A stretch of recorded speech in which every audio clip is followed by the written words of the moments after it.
شب بخیر به عاشقان.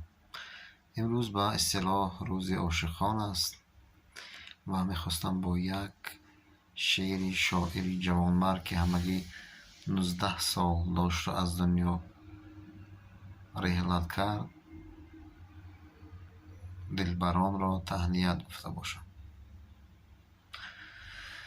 روز عید عاشقان بر تو مبارک باشد، طبع صاف گلفشان بر تو مبارک باشد.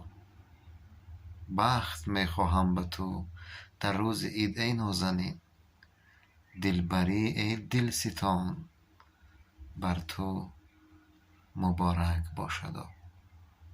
برایتان